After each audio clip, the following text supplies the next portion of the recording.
60페이지 창세기 37장에서 50까지 요셉과 그 형제들 보겠습니다. 창세기 내의 요셉 기사의 위치, 창세기 25장 1절에서 시작하는 야곱의 인상 후반기에 해당하며 50장 14절에 야곱의 매장과 이후 요셉 죽음으로 끝납니다. 그래서 창세기 37장 2절에 야곱의 족보는 이러하니라. 요셉이 17세 소년으로 그 형들과 함께 양을 칠 때에 라고 되어 있습니다. 야곱의 족보를 언급하로서 독자들은 중첩적 사고를 하도록 이끈다. 전체 단원의 관심은 하나님의 백성인 이스라엘의 출현이다. 구조에서 요셉 이야기는 에서의 족보로 이어진다. 에서가 에돔족으로 말하는 것은 이제 곧 이스라엘이 개인이 아니라 민족으로서 간주될 것을 예상하게 한다. 전체 단락 속에서 요셉이 중심 인물이기는 하지만 야곱, 유다 역시도 역할을 한다. 38장 유다 다말 이야기가 갑자기 요셉에게 들어옵니다. 46장에서 50장까지 야곱의 가족 애굽 이주와 그 다음에 야곱의 죽음이 이질감이 있다. 이스라엘 부족의 출현이라는 이해하에 볼 때 가족사 이야기는 국가, 정치, 역사와 융합되어 확장된다. 유다 다말 이야기는 기만을 유도하는 옷이라는 모티브로 37장 그다음 39장과 이렇게 연결됩니다. 요셉의 옷, 보디발의 안에 손에 잡힌 기만을 유도하는 옷이라는 모티브로 연결됩니다. 유다 다말 사이에 태어난 아이의 뒤바뀐 순서는 오래된 야곱 에서의 라이벌 관계를 반복한다. 요셉을 죽이는 대신 팔자고 형제들에게 제안했던 유다는 후에 베냐민을 위해 인질이 되고자 하는 세 사람이 된다. 그래서 마지막으로 팔자고 제안한 사람이 처음에는 유다였는데 마지막으로는 베냐민을 담보로 자기를 내어놓는 변화된 모습을 보입니다. 요셉은 종국의 형제들 앞에서 자신의 약함을 노출하고 공포스러운 지배자가 아니라 형제 중에 한 사람으로 형제를 보인다. 형제사랑. 이야기 자체는 가족 갈등 37장에서 시작되죠. 요셉과 형제들과의 갈등, 그리고 야곱이 모든 형제를 축복하는 이야기 50장으로 끝났습니다. 39에서 40장은 이집트 배경에서 요셉이 권력을 얻게 되는 과정 39에서 41장까지, 그리고 가족 간의 만남을 다루는 42에서 44장 두 흐름이 있습니다. 45장에서 요셉의 형제 제외에서 결정에 이른다. 45에서 50장 역시 나름의 방식으로 하나님의 백성이 어떻게 출현했는지 보여준다. 애굽의 요셉의 행정활동은 요셉이 지혜문학 영향하에 숙성되었음을 알려준다. 오늘날 우리는 지혜하고 지식하고 다릅니다. 지식은 있지만 지혜는 없다 이런 말을 하듯이, 하지만 지혜와 지식은 옛날에 분리되지 않는 하나입니다. 모두가 지혜라고 그러는데 그 중에 지혜 중에 지식도 있고 명철도 있고, 일반적으로 지혜가 쌓이면 지식이 되죠. 지식은 지혜의 산물이에요. 지식은 개인적인 게 아니에요. 많은 사람을 통해서 검증되고 공유되는 것들이 지식이라는 형태로 있는 것이고, 그렇습니다. 그래서 지혜와 지식은 다른 게 아니고, 성경의 지혜라는 개념이 나중에 성경 이후의 시대에 지혜에서 철학이 분리됩니다. 철학하고도 연관이 있는, 그리고 교육하고도 연관이 있는 단어가 지혜라는 단어다. 그래서 요셉의 행정활동을 하죠. 그래서 이걸 보면 요셉이 지혜 문학에 영향하여 숙성되었음을 알아준다. 행정활동을 한다. 형들의 이야기를, 물론 성경에는 후일담을 기록, 17세 나이에 가서 형제들의 나쁜 것을 이제 아버지한테 보고하는 이런 형태가 나왔는데, 관리하고 행정직 하는 사람은 수나 글이나 문서에 인숙해야 할 수가 있는 거예요. 그래서 요셉이 단지 후일담했다 이런 이야기가 아니라 요셉의 어떤 이제 그 사람의 그 어떤 지혜적인 역량을 보여주죠. 형들은 자기보다 다 나이가 굉장히 많은 사람들이에요. 때로는 아버지뻘 되는 사람도 있을 거예요. 그 사람들에 관련된 이야기를 관리했다는 것 봐서는 그렇습니다. 그 밖에 족장사와 연결된 포괄적인 맥락에서 요셉 이야기는 족장들에게 주신 약속들의 점진적인 성취를 보여준다. 하나님은 선민을 놀라운 방식으로 보호해 주신다. 두 번째, 애국과 주변의 많은 나라들이 세계적인 규모의 기근 속에도 굶어 죽지 않고 구원을 받기로 한다. 창세기 22장 18절 보면 내 시로 말미암아 천하 만민이 복을 받으리라 라고 이야기를 하는데, 창세기 마지막에 가면은 50장에 가면은 형제를 제외할 때가 되면 어디 가죠? 몇 장인가?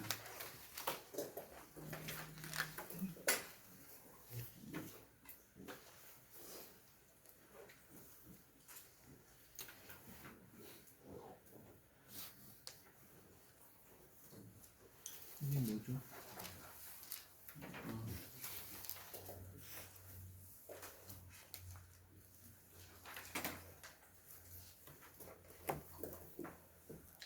자, 50장 20절에 가면 당신들은 나를 헤아려 하였으나 하나님은 그것을 손으로 바꾸사 오늘과 같이 많은 생명을 구원하게 하시려 하셨나이다. 요셉이 이 말을 잘 들어보면 당신들은 나에게 악을 행했지만 직역을 하면 하나님은 그것을 선으로 만드셨다라고 합니다. 그래서 용서한다는 것이 그 사람이 모든 잘못을 용서하는 것은 하지만 그 사람들이 잘못한 것이 악이라고 규정을 합니다. 규정을 하고 분명히 당신들이 나한테 한 것은 악이지만 하나님이 이것을 선으로 전용했을 뿐이다 라고 하고, 그 결과가 어떻게 되죠?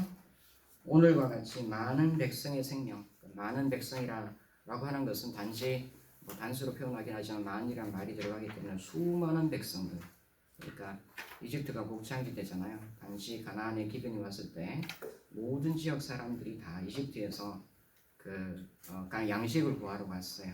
그래서 요셉 한 사람으로 인해서 이 지중해 지역에 있는 기근이 해결돼서 많은 백성이 구원받을 수 있는 그런 계기가 되었다. 그래서 내 시로 말미암아 천하 만민이 복을 받으리라 하는 말에 부분적인 성취가 될 수 있다. 그 다음에 넘어가겠습니다.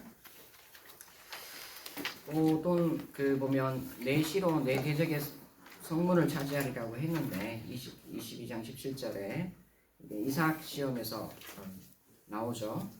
아브라함이 이삭을 바칠 때 여기 모습의 인내를 보여주는데 그 약속이 또한 성취되는 것을 보게 됩니다. 세 번째, 요셉의 이유는 그곳의 선민의 최후 안식처가 아님을 말해줍니다. 마지막에 자기 유고를 반드시 가지고 가라 이렇게 이야기를 합니다. 50장에 여기 보면은 주전 1900년 이집트 중왕국 시대입니다. 중왕국 시대에 베니 하산이라는 부분에 그림이 있습니다. 원래 이 그림이 다 색감으로 색칠되어 있는 그림이에요. 위에 오른쪽 아래쪽 사람이 있는데 이 그림이 아마 강의 안에 한 번 더 들어가나 모르겠네요. 한 번 더 들어가 있을 겁니다.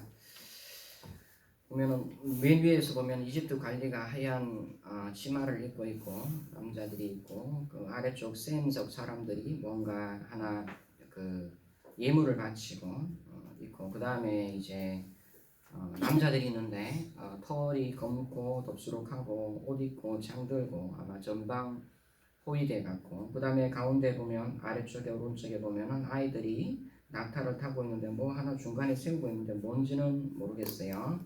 뭔지는 모르겠는데 하여튼 중간에 뭐 하나 세우고 아이들이 가고, 뒤에 이제 부녀자들이 가고 긴 머리네요. 그 다음에 또 당나귀를 몰고 갑니다. 당시에 이제 낙타가 사막에 단단했지만 낙타는 아브라함 당시 이용되지 않았어요. 사실은 낙타가 길들여지는 건 주전 11세기. 지난번에 이야기 드렸습니까? 아브라함 이야기에 약대와 낙타가 힘이 많더라고 이야기를 하는데, 물론 초반기에 길들여졌다고 할 수 있지만 역사적으로는 아브라함은 1700년인데 낙타가 길들여지는 것은 1100년이에요. 그래서 600년 차이 납니다. 아브라함이 그때 낙타를 사용했다면 최첨단 하이텍을 가지고 있던 사람입니다. 물론 불가능하지 않습니다. 불가능하지 않지만 아마 이런 낙타 길들임 사건은 후대 사람들이 당나귀 가지고 무역했다. 여러분도 안 믿습니다. 당나귀 가지고 어떻게 사막을 건너요? 안 믿을 거야 아무도, 그죠? 후대 사람들이 700년 후에 이 사람들이 이 이야기를 들으면 아브라함 무슨 당나귀를 이야기해요? 이렇게 된다는 거죠. 그래서 아마 거기에 낙타 들어가지 않는가 그런 생각도 한다는 겁니다. 사람들이 후대 독자를 위해서 배려한 아마 글쓰기가 아닌가. 아니면 아브라함이 진짜로 이제 수메르에서 낙타를 길들였던 유일한 사람이었다라고 생각을 해볼 수도 있다. 왜 이상합니까? 성교지에 가면 성경을 보라 세상자를 취급하는 하나님의 어린 양이 아니라 하나님의 돼지로다 이렇게 번역합니다. 양으로 표현하면 굉장히 불결한 동물이기 때문에 불귀한 동물이라서 그렇게 번역하기도 한다고 합니다. 선교사님들이.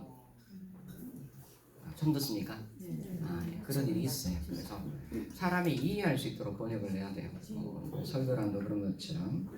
여하튼 여기 보면 다 주전 19세기 보면 다 당나귀 있잖아요. 그죠? 당나귀 위에 보면은 창이 있고 거기 보면 또 하나 뭐 넓적하게 있는데 아마 풀무불에 불을 공급하는 풍부일 것 같다라고 봅니다. 그래서 보통 100도씨에 물이 끓기는 하지만 구리가 녹으려면 1300도까지 올라가야 돼요. 1300도 올리려면 이게 커다란 사람 크기만한 풍구를 양쪽에 발로 밟고 유물이 있으면 발로 밟고 12시간 밟아야 올라가요. 최소 12시간 밟아야 이게 이제 온도가 그만큼 올라가는 굉장히 고된 작업이죠. 여하튼 구금속 재련 기술이 있었다라는 걸 보게 되고 유목민족이 뒤에 사람이 악기를 하나 들고 가죠. 그 다음에 뒤에 사람이 이것도 무슨 악기인 것 같습니다. 들고 가는 아니면 무기일 수도 있는데 벌처럼 무기라고 생각하면 후방 호위대하는 사람이 되겠고 아말렉 이야기할 때 뒤에 지쳐진 사람들을 공격했다 이런 이야기를 하는데 이런 정경 보시면 될 것 같습니다. 자, 요셉 이야기의 애국적인 특징이 나옵니다. 보면은 전형적인 애국명이 나오는데 포티파르라는 사람, 포디발이라 하는데 애국명이고요. 보면은 아스낫 포티파르 페라, 포티페라, 아세낫 포티페라 해서 아세낫, 그래서 아세낫 보디베라의 딸 아세낫을 줬다. 온 제사장 보디베라의 딸이라고 그러죠. 이집트는 전통적으로 우리가 생각하는 남부 이집트, 남부가 나일강 상류니까 상이집트라고 나일강 하류는 낮아서 물이 내려오죠. 삼각주 그걸 하류 이집트라고 합니다. 전통적으로 이집트는 우리가 생각하기에 지금 이집트인들이 지배하지 않았어요. 피라미드를 만든 사람들은 검은 피부를 가진 사람들이었어요. 북부 그게 고왕국의 사람들이에요. 고왕국 사람 테베를 중심으로 고왕국 사람들이 있는데 그 사람들이 고왕국을 이루고 그 후에 이제 수도가 이제 테베라고 북쪽에는 테베가 되고 홀란기 때 남쪽에는 여기 보디베라의 딸이라고 하는 헬리오폴리스거든요. 여기가 원래 지명치는 온 제상의 보디베라의 딸이라는데 헬리오폴리스가 온이에요. 온이 수도가 되었습니다. 그래서 중간국에 되면 이제 이렇게 온이 중심 도시가 되는데 중심 도시에 있던 제사장의 딸과 결혼했다라고 이야기를 합니다. 그 다음에 종교 관습을 보면 제사장들은 전답이 있습니다. 우리도 보면 절에 조선 말기에 사찰에 따른 전답이 굉장히 많이 많았죠. 나중에 이제 한국 교회사 들으면 이야기 들어보시기 바랍니다. 엄청나게 전답이 많습니다. 이집트도 역시 마찬가지 제사장은 전지를 팔지 않았습니다. 그래서 전지가 있었고요. 그 다음에 꿈의 중요성, 그 다음에 미라의 풍속 이런 거 할 때 꿈을 계시의 수단으로 하는 거 그리고 미라 만드는 거 볼 때 이집트의 풍속이다. 정치 관습을 보면 공식 임명 절차가 있는데 41장 41절에서 42절, 44절 제가 한번 읽어볼게요.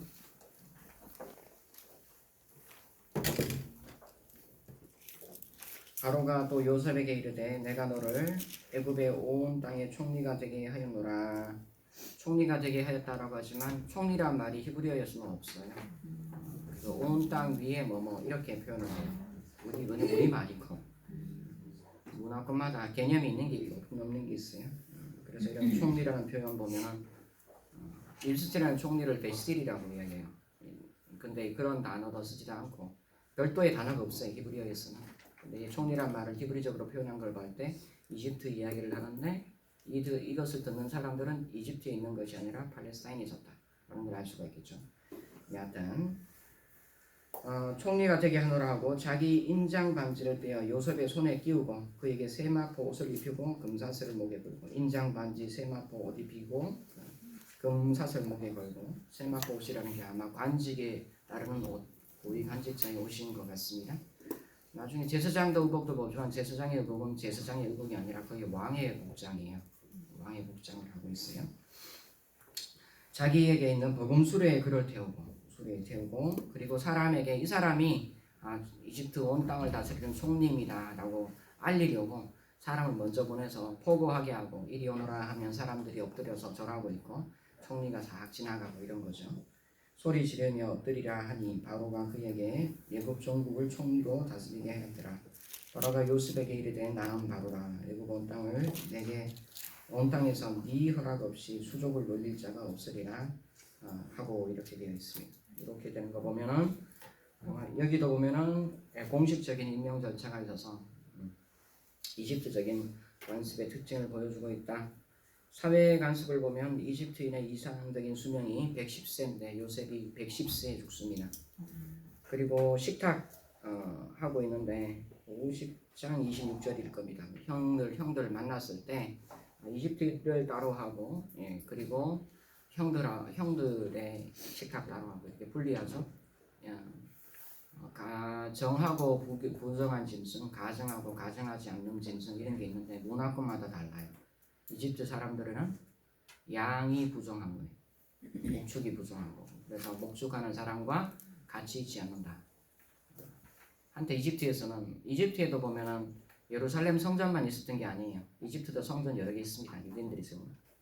그리고 나중에 후대에 보면 그래서 엘레판티인이라고 하는데 이제 테베 위에 이집트 기원되는 도시가 있어요. 이집트에 기원되는 섬이 있어요. 섬이. 거기 보면 유대인들하고 이집트인들을 같이 살았는데 유대인들은 양으로 제물을 드리고 이집트 사람은 양을 굉장히 경시하거든. 도로 하나 사이 두고 있어. 기분 좋을까요? 나쁠까요? 싸움 났어요. 그래서 막 이제 여호와의 제단을 다 부수고 난리가 나서 이제 예루살렘에 편지 보내. 우리 여호와의 제단을 다시 만들려고 한다고 편지 보내서 하는 그런 편지 문서가 남아 있어요. 참 상당히 다르다. 그다음에 목축업 타보시라는 거 있죠. 그다음에 지명이 있습니다. 람셋과 고센이라고 합니다. 고센하고 람세스. 고센을 뭐라 그러면 이집 나일강 하류. 나일강을 흘러내려서 쭉 저기 지중해로 내려오죠. 우리는 북쪽이 하류예요. 남쪽이 상류고 나일강을 기준으로 하니까 보면 하류의 오른쪽 땅을 고센 땅이라고 그래요. 여러분 뭐 지도로 보면 거기는 새파랗습니다.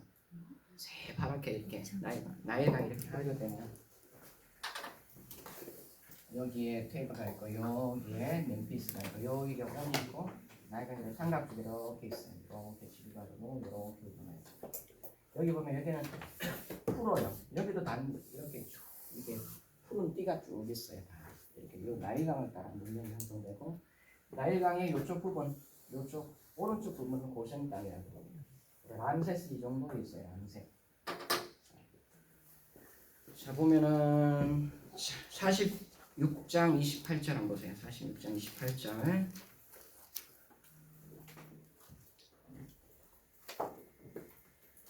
고센으로 인도했다라는 말이 나오고요. 그다음 람세스 나오는데 그렇지.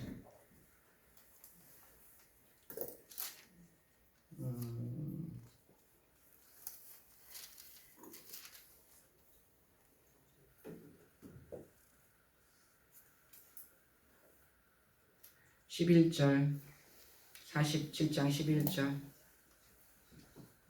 고센 땅에 있는 좋은 땅 람세스를 주고 이렇게 돼 있어요.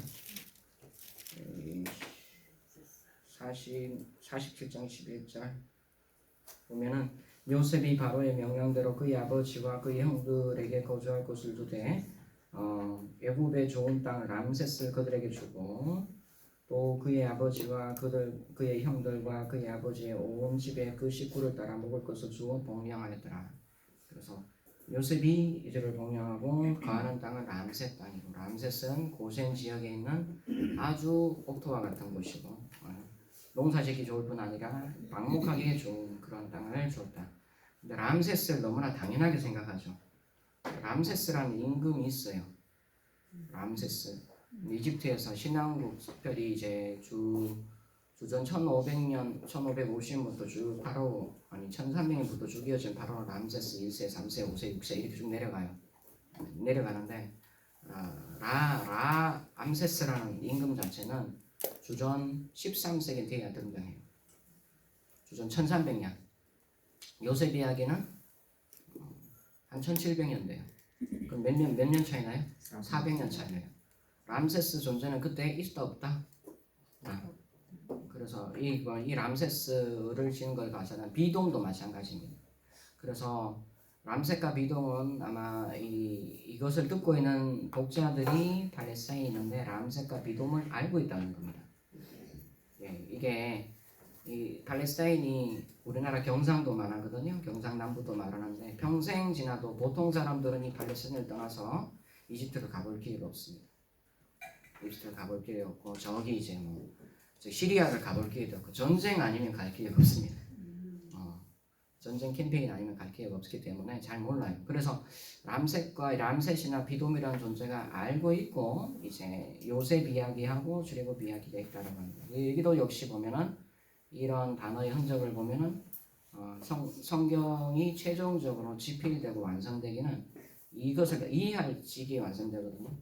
여러분이 이제 전반부 리딩 과제 외남 책을 읽은 사람은 오경은 굉장히 고대성을 가지고 있지만 후대까지 읽혀지기 위해서는 반드시 개정돼야 된다. 부분적으로 업데이트되지 않고는 사람이 읽을 수가 없는 책이 돼요. 그래서 부분적으로 업데이트 된다라고 생각을 하면 됩니다. 우리가 생각하는 건 많이 다르죠. 받아 적으라 하면 그대로 적었고 3000년간 변함없이 됐다고 하는 의사소통이 됐다고 생각하는데 그렇지 않다. 그러면 이제 문자로 기록됐을 때 어떻게 기록되었으며 첫 번째 독자는 누구였고 첫 번째 성경을 읽었던 사람은 누구인가 재구성하고 그 사람들에게는 어떤 메시지로 들려왔을까 이렇게 재구성하는 겁니다. 이렇게 성경을 보고 자 보면은 그 다음에 고시엔 있고 자연 환경이 있는데 갈밭이라는 게 있는데 아후라는 말이 있는데 야후라는 말은 이제 이집트어입니다. 이집트어고 이집트 뭐 성경에는 산스크리트도 나옵니다. 아카도도 나오고 페르시아어도 나옵니다. 여러 가지 언어가 차용된 언어가 성경에 많이 들어와 있어요. 자, 그 다음에 힉소스 왕자 1650년에서 1540년 100년을 지배하는데 아마 많은 사람들이 가상을 하기는 요셉을 인재 등용한 파라오가 힉소스 아니었는가 생각을 합니다. 힉소스란 말은 이집트어로 이방인의 통치자, 외국 통치자라는 뜻입니다. 보면 이집트가 전통적으로 상부 이집트, 나일강 상류는 피부색이 검은 사람들, 하류는 피부색이 검은 사람들이 아닙니다. 거기 다양한 사실 이집트 하류 사람들은 셈족 계열의 사람이 상당히 많아요. 그리고 함족 계열 사람도 있고 그 다음에 바다에서 온 사람들도 있고 여러 가지 민족이 하류에는 많이 섞여 있어요. 그러다가 아시아에 온 사람이라 그래서 아시아는 저기 시리아, 터키 그리고 이제 팔레스타인 이쪽으로 온 사람들이 유목 민족들인데 들어와서 이집트 나일강 하부를 완전히 지배할 때가 있었어요. 그때를 힉소스 시대라고 합니다. 그래서 요셉을 인재 등용한 사람이 아마 힉소스의 파라오가 아닌가라고 생각하고 힉소스의 파라오는 셈족 이름 아닌 사람들이 많아요. 심지어 이름이 야곱입니다. 이름이 파라오 이름이 그래요. 그래서 아마 셈족 사람일 거라고 가정하는 사람들이 많이 있습니다. 요즘 대다수 사람들은 힉소스 왕족 때 요셉이 있었다라고 생각합니다. 1650년, 1540년, 17세기죠. 17세기. 저작 장소의 힌트 보면 이스라엘 이 저작 장소이다. 이집트 이야기를 하지만 뭐 보면 애굽에서는 보면 동풍이 불어서 뜨거운 바람이 불어서 흉년이 와고 파리한 모소 이야기 나오잖아요, 그죠? 자, 팔레스타인에서 동풍은 한심이라 그래서 사막에 불러오는 바람이에요. 잘못 맞으면 사람 죽습니다. 너무 뜨거워서. 그런데 이집트에서는 동풍이 불어오면 지중해 쪽이잖아요. 그런 뜨거운 바람이 불어오지 않아요. 그래서 이집트는 남쪽에서 바람이 불어올 때 사막풍이 굉장히 뜨거워요. 동풍이 불어서 곡식들이 말랐다. 이집트 사람들은 도저히 이해가 안 되죠. 이 이름이 말이 안 되는 이야기죠. 동풍이 불어야 되기 때문에 이거 이야기 듣는 사람들은 팔레스타인에 있던 사람들이라고 생각을 해볼 수가 있습니다. 자, 그 다음에 총리라는 말을 했죠. 아돈, 르콜, 미츠라임 해서 미츠라임 온 미츠라임의 아돈이라고 합니다. 아돈이란 말이 여러분 아도나이 들어봤죠? 아도나이의 원래 원형이 아도나이는 나의 주인들이란 뜻이고 복수고 아돈이란 말은 그냥 주 또는 이제 주라는 뜻입니다. 그래서 히브리어로는 총리, 애굽에서는 그렇지 않다. 그 다음에 요셉을 가정 총무로 삼았더라. 바이프 케디 후 알베이톤 뭐뭐 위에 뭐뭐를 임명하다. 이런 식으로 이야기를 하지. 거기도 총리란 말은 총리란 말 자체가 없어요. 히브리어에서 자체는 그렇게 사용하지 않는다. 자, 그래서 이게 아마 저작 장소의 힌트가 이게 팔레스타인일 것이다. 그 다음에 야곱의 유언을 보면 49장 28절을 보면 이들은 이스라엘의 12지파라 이와 같이 그들의 아버지가 그들에게 말하고 그들에게 축복하였으니 곧 각 사람의 분량대로 축복하였더라 라고 합니다. 유언단락을 보면 죽기 전에 사람들을 축복하고 12지파라는 말을 할 때 볼 때 지파 개념이 이집트에는 없어요. 이집트는 전형적으로 가우라고 해서 여기 있는 여기 상류부터 하류부터 해서 가우를 40몇 개로 나누어 분절시켜서 가우별로 나르는 영주가 있습니다. 종족별로 이루어진 나라가 아니다. 정치 집단적으로 나눠진 나라다. 창세기 37장에서 50장까지 전체 구조가 어떻게 되냐면 리드그룹스가 이렇게 얘기를 합니다. 요셉 이야기, 자임스의 제시부에서 엑스포지션이 있습니다. 형제들과의 갈등 이야기가 있고 에피소드 첫 번째, 에피소드 두 번째, 그 다음에 에피소드 세 번째 종결부가 있습니다. 에피소드 첫 번째 보면 요셉의 세 번 승진, 그 다음에 에피소드 2 보면 형제들의 세 번 여행, 짝이 맞죠. 첫 번째 승진은 보드발의 집에서, 그 다음에 감옥에서, 그 다음에 바로의 궁정에서 세 번 신분의 변화가 생깁니다. 형제들도 세 번 여행합니다. 첫 번째는 정탐꾼으로 오해하고 진실성 시험이 있게 되고 두 번째 여행 왔을 때는 베냐민이 붙잡히고 은잔이 시험하게 되고 세 번째 여행할 때는 야곱과 온 가족이 내려오죠. 야곱이 130대 내려왔고 바로의 탐문이 있고 그 다음에 관직이 있고 람세스 있습니다. 관직, 이 사람들이 바로의 가축을 관리하는 사람이죠. 가축이란 건 소, 양 이런 것도 특화했지만 말도 가축에 들어가요. 그래서 바로의 곧바로 가서 이제 일자리에 취업됐어요. 곧바로 가서 그래도 광실에서 취업됐어요. 굉장히 국빈 대접 받으면 들어왔다. 국빈이었어요. 바로 왕가의 국빈이었는데 요셉이 끝나고 난 다음에 국빈이 아니죠. 가장 위협 세력이 되죠. 그렇게 순식간에 바뀝니다.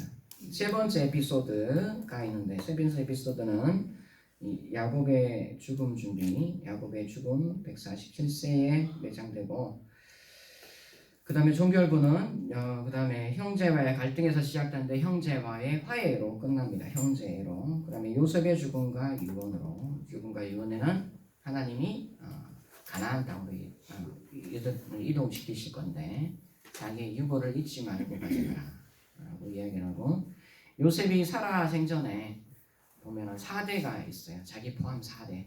50장 한번 보세요.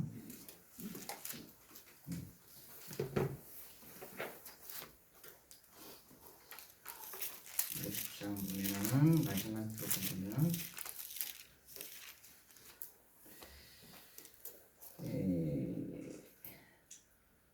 23절 보면 110세를 살고 에브라임의 자손 3대를 보았으니 보면은 요셉 아들이 에브라임 므낫세죠. 에브라임에서 3대 가면 4대까지죠. 므낫세의 아들 마길의 아들들도 요셉의 스라에서는 마길이라는 사람들 동편 땅 점령할 때 보면 마길 이름 많이 나옵니다. 므낫세 이름은 안 나오는데 마길의 이름이 많이 나와요. 그래서 마길의 아들도 요셉 스라에 양육되었다가 출애굽 직전까지 모든 세대는 요셉 스라에서 양육되고 요셉이 애굽 총리하면서 전재산 풀어서 12지파 먹여 살리고 그리고 이렇게 국빈 대접 받아서 파라오의 우양 가축을 치면서 월급 받고 굉장히 이집트는 그들을 부유하게 한 땅이에요. 그래서 요셉을 알지 못하는 파라오가 났을 때 갑자기 뭐 이렇게 돌변하고 있는데 400년 종살이 했다는 전승이 있는데 400년 종살이 중에 일부는 이런 건 아닐 수 있다. 라고 생각을 해볼 수 있어요. 430년이라고 그런 데도 있고 400년이라고 그런 데도 있고 그렇습니다. 그리고 요셉이 일단 형들과 화해했는데 그 화해가 그냥 립 서비스 아니었다. 정말 이제 타국에서 요셉의 최고의 권리가 있을 때 큰 자가 섬기리라. 지난번에 이삭의 두 아들 야곱과 에서 이야기해서 누가 큰 자인지 말하지 않아요. 성경에는 우리는 단지 이제 미리 태어났으니까 큰 자라고 하는데 누가 섬기는 자인가 이거를 마지막까지 가려요. 그리고 요셉도 마지막에 보면은 야곱이 보면 야곱이 하나님께 그 아버지께 받은 축복을 예물의 형태로 돌려드려요. 그래서 야곱이 섬기는 야곱이 섬기는 자가 돼서 돌아온 야곱이 장자의 축복을 돌려주는 거예요. 그 진짜 장자는 누구죠? 에서인지 야곱인지 성경은 이야기하지 않습니다. 중요한 거는 큰 자가 섬기리라. 내가 큰 자이기 때문에 내 어리기 때문에 나한테 복종해 이런 의미는 아니. 그런 의미 우리 유교식인의 어떤 가부장적인 서열 관계를 뜻하지 않는다 이거는. 자 그렇게 돼 있다. 용서와 화해가 있다.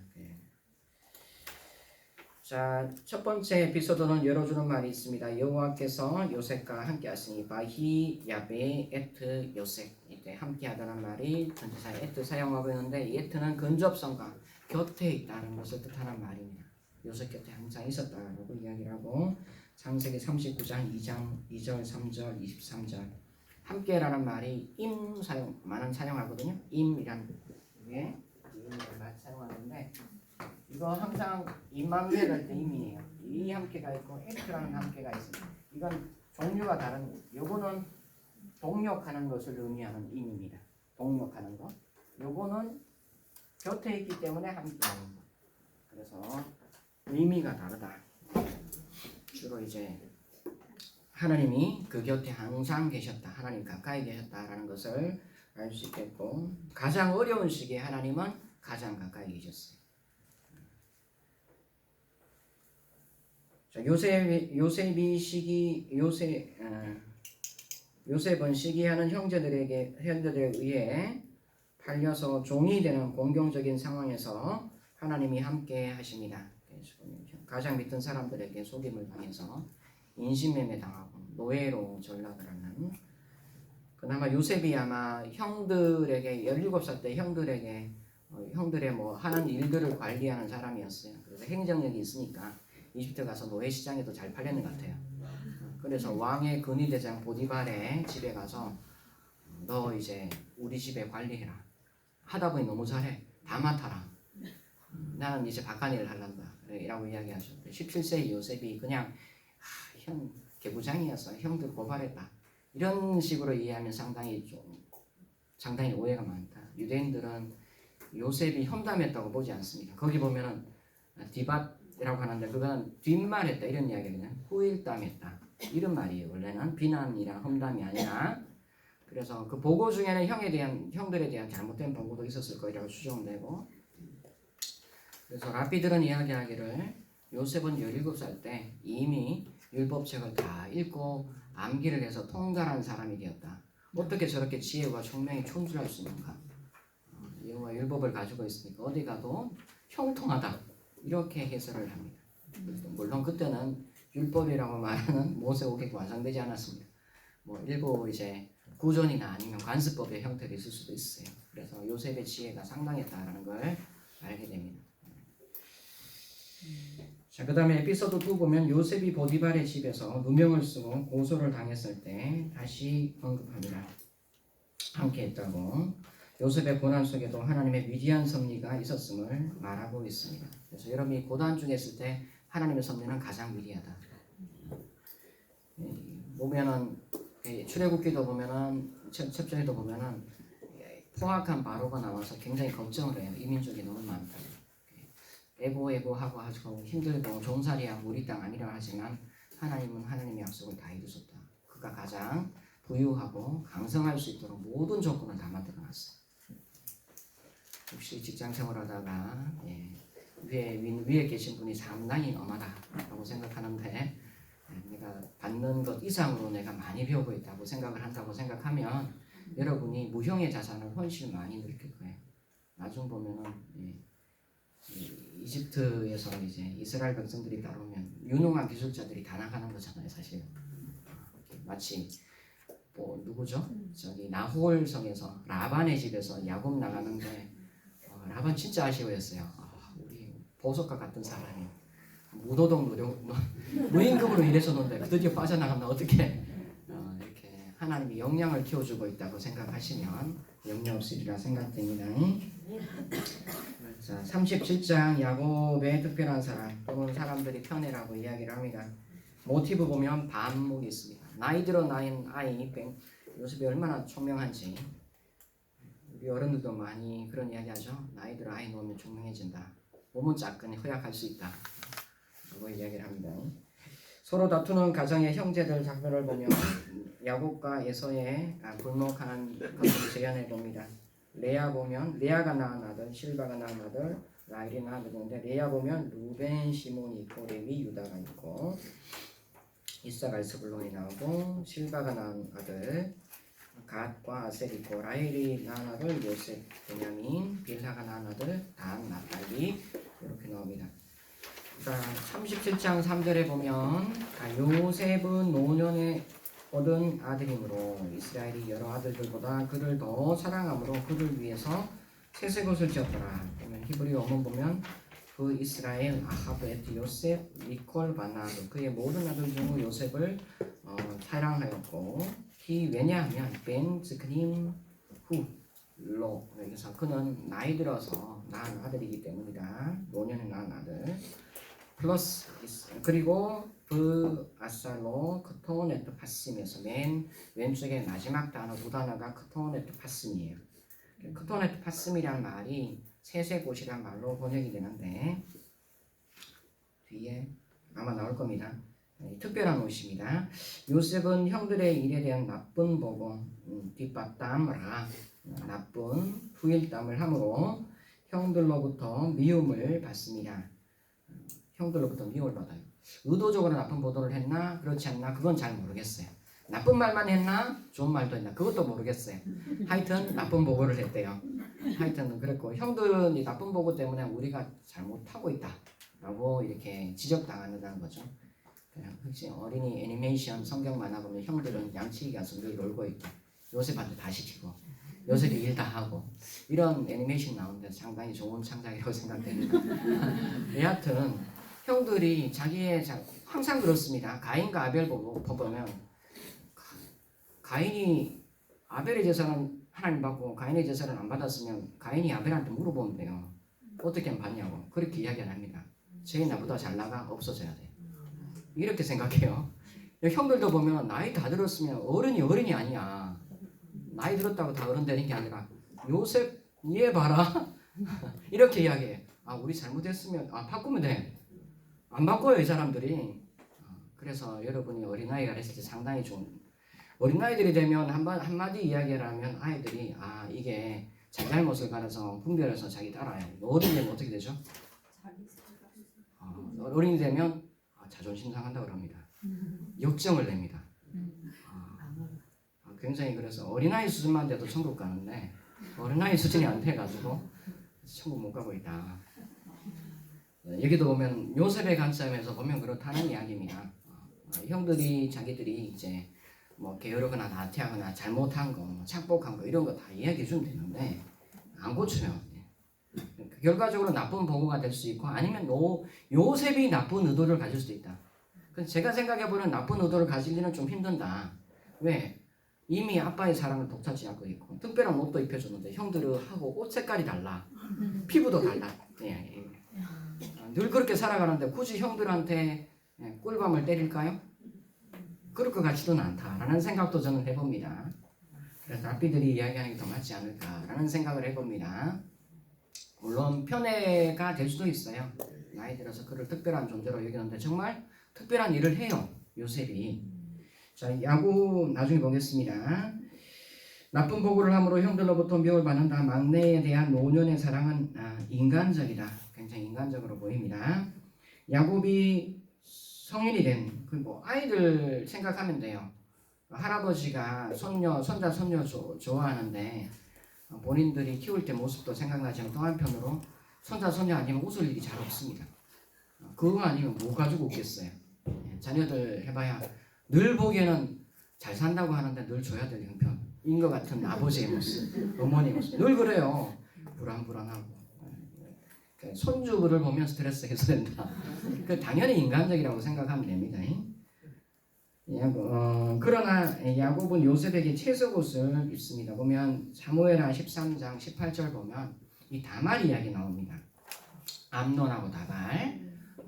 뭐 일이 사건이 터지고 난 다음에 암논이 다말을 해치는데 그때 보면은 다말이 입던 옷이 채색옷이에요. 그토라이트 봤습니다. 그래서 이거는 아무나 입는 옷이 아니라 왕족이 입던 옷이에요. 특별히 색감 있는 옷을 입다. 색감 그냥 구하지 않습니다. 색감은 염료는 그냥 구해지는 게 아니에요. 굉장히 고가로 거래되는 그런 거였어요. 여기 아까 전에 뒤에 봤죠? 여기 뭐냐? 아까 61페이지 그림 하나 있죠? 여기 보면은 뭐 이제 그 사냥 같은 것도 바치지만 예물로 또 기록한 게 있습니다. 염료를 바쳤다는 게 뭐냐 그러면 마스카라. 마스카라 이게 보면 이거 마스카라, 아이섀도우 이런 거 이집트 사람들이 모래바람 피하려고 바르는 이제 의료용품이잖아요. 그런 걸 이제 굉장히 중요한 이렇게 그 색깔 나는 염료를 이집트한테 예물로 바쳐요. 그런 걸 뜻합니다. 아이섀도우, 뭐 마스카라 이런 종류. 채색옷을 왕손에 굉장히 귀하게 키웠어요. 입히는 것과 다른 경우에 해당합니다. 구체적으로 계시로 이야기를 전개하고 있습니다. 요셉의 이야기 전체는 꿈은 각각 2회 반복됩니다. 요셉에게 꿈이 2번 나타났고 그리고 술 맡은 관원장과 떡 맡은 관원장이 꿈을 꿉니다. 2번 나타나죠. 그리고 바로의 꿈도 2번 나타납니다. 꿈을 2번 겹쳐 꾸는 것은 하나님이 이 일을 정하셨습니다. 하나님이 속히 행하시리라 이렇게 이야기를 합니다. 아마 2번 반복되면 이게 하나님 신이 정한 뜻이다라는 어떤 개념이 설정된 것 같아요. 요셉의 꿈 이야기를 할 때 형들도 그렇고 아버지도 그렇고 이거 당장이 무슨 이야기다라고 이렇게 해석이 딱 됩니다. 그런 걸 볼 때 당시의 꿈에 대한 여러분 모르겠지만 해몽에 대한 책도 잔재에 존재했습니다. 그냥 해몽하는 게 아니라 예언이라고 하지만 예언의 모든 직접 받는 예언도 있지만 대부분 예언이나 계시 같은 것은 그것을 징조학이라고 해서 해석하는 책들이 있었어요. 당시에는. 요셉도 보면 은잔, 내가 점치던 은잔이라고 그러죠. 우리가 점친다고 하는 거하고 오늘날에 생각하는 개념이 다릅니다. 그 점을 치는 책도 있었어요. 은잔 점도 있고 아마 은잔이라는 것은 액체를 가지고 다루는 그런 것 같다라고 생각하면 되겠습니다. 요셉은 이후에 2번의 꿈을 형들과 부모들에게 말함으로써 형들에게 더욱 미움을 받게 됩니다. 그 꿈의 혁선은 야곱과 형들에게 명백합니다. 네가 참으로 우리의 왕이 되겠느냐? 가족 간의 지배번의 문제가 됩니다. 요셉은 꿈의 해석에 대한 술과 떡 맡은 관원자에게 해석은 하나님께 있지 아니하니까 대답합니다. 이때 이야기를 하는 거 봐서는 나는 그런 꿈 꾸는데 아무 이루어진 게 하나도 없더라. 꿈은 하나님께 있다. 이렇게 이야기를 합니다. 지배권은 복종의 의미에서 절한다는 의뢰로 표현됩니다. 형들과 아버지는 처음 노하면서 싫어했던 것을 이후에 이야기에서 실행합니다. 형들과 아버지는 처음 노하면서 실행했던 것을 이제 이야기의 형태로 실행합니다. 요셉의 이야기의 마무리는 야곱이 요셉이 야곱에게 상호 존중으로 절을 하는 성격으로 바뀝니다. 야곱도 절을 하고 요셉도 절을 하고. 그래서 누가 더 큰 자인가 논쟁을 하면 섬기는 자가 엎드리는 자가 큰 자이다. 영적으로 해서는 기도하는 자가 큰 자다. 자, 야곱의 사후 형들이 요셉의 보복을 두려워해서 찾아 절을 할 때 요셉은 그들의 앞에서 지배자이나 재판자로 하나님의 역할을 거절합니다. 요셉의 이야기의 끝은 복종이 아니라 형제애가 주 가치가 됩니다. 그 대단원은 꿈의 성취뿐 아니라 동시에 꿈의 수정이 이루어진다. 지배의 꿈이 아니라 섬김의 꿈으로, 형제애의 꿈으로 바뀝니다. 야곱은 그럼 여기도 똑같은 거 반복되죠. 에서와 야곱이 만났을 때 야곱이 7번째를 합니다. 형을 왕이라고 얘기하죠. 당신의 지배권 가져가세요. 이렇게. 이런 거 보면은 이제 히브리인들의 생각, 신앙의 원리라는 게 너무나 잘 밝혀집니다. 빌립보스 2장 보면 너희 가운데 이 마음은 곧 그리스도 예수의 마음이 가장 높은 분이 가장 낮은 자리에 와서 죽기까지 복종하셨어요.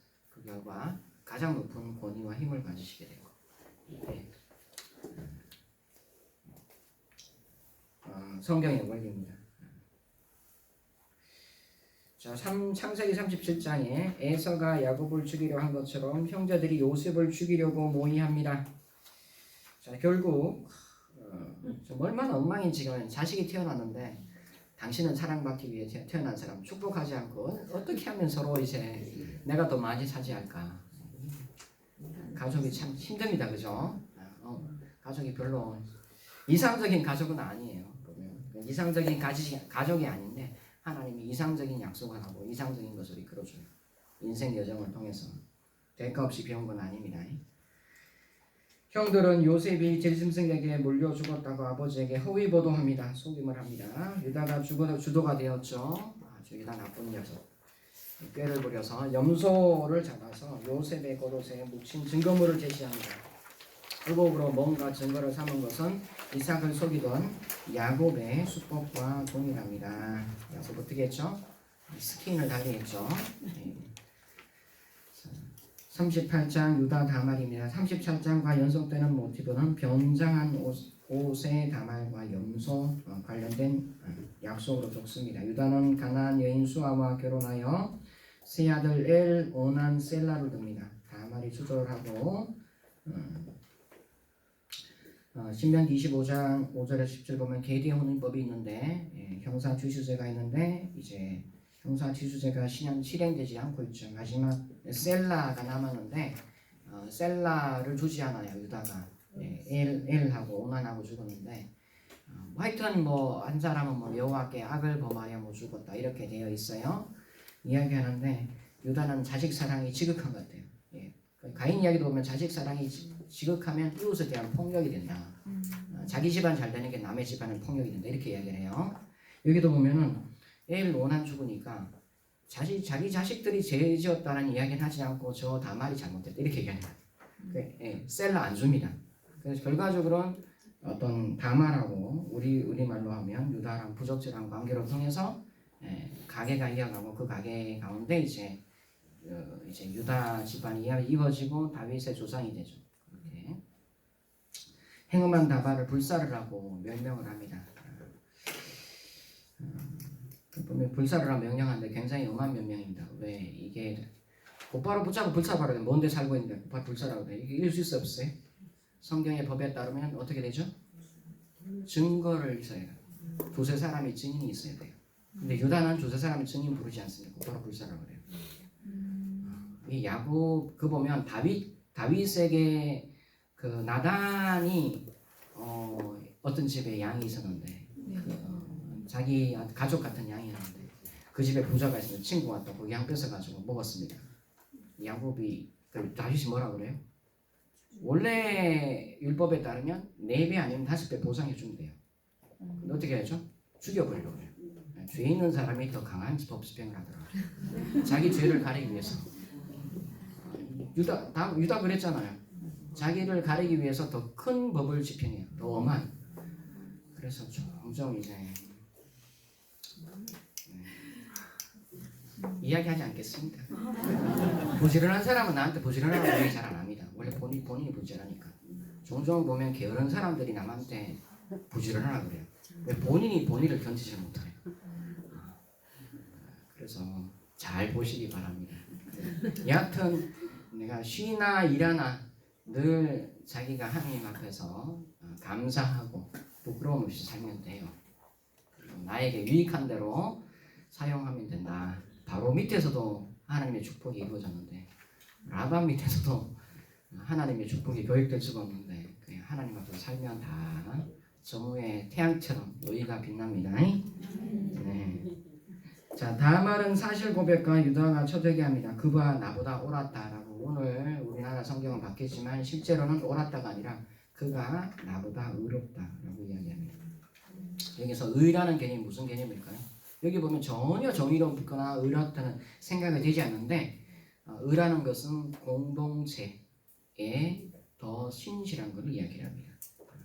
의라는 기준이 그래서 바른 관계를 뜻하는 것이 의라는 개념이에요. 법적인 칭의라고 이야기를 하는데 법정적인 측면도 있고 관계적인 사회적인 측면도 있어요. 사회적인 측면에서 의라는 것은 올바른 관계예요.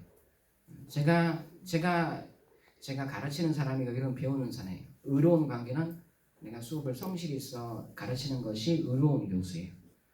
의로운 학생은 예습 복습을 잘하는 학생이 의로운 학생이에요. 그렇죠, 그렇죠? 저는 제 가르치는 노릇 잘하는 거예요. 여러분 배우는 사람의 노릇을 잘하는 거예요. 그게 의라는 개념이에요. 하나님과 바른 관계에 들어가면 모든 관계가 바르다고 하는데 학습 관계가 바르지 않으면 안 된다. 내가 할 수 있는 최선은 다 해봐요. 결과는 다를 수 있어요. 그러나 내가 한 것은 다른 데로 돌아가지 않아요. 다 나한테 남아있어요. 시험이라는 건 언제나 특정한 기준에 의해서 평가되는 거예요. 나는 늘 억울하더라고요. 시험 칠 때. 나는 진짜 많이 준비를 했는데 시험 전날은 공부하지 않습니다. 왜 공부하지 않을까요? 나에 대한 기만이라고 생각해요. 선생님들 가르칠 때 시험은 평소에 아는 걸 테스트한다고 늘 이야기했거든요. 바로 전날 공부하면 평소에 아는 게 아니잖아요. 벼락치기 한 거잖아요. 네. 그래서 바로 전날 공부하지 않아요. 그래서 다 해놓고 시험 준비 3주 전부터 합니다. 쭉 해놓고 바로 전날은 공부 안 해요. 그래 시험 쳐요. 근데 너무 억울해요. 선생님이 가르친 것만 나오네요. 그래서 당시는 다 소설밖에 없었거든요. 제가 아는 건 다 써놔. 다 써서 이제 제출하고 나갔던 그런 기억이 있어요. 여러분도 그런 이제 나의 삶에 대한 성취, 그거는 이제 여러분이 점수 반영보다 더 가치 있는 거예요.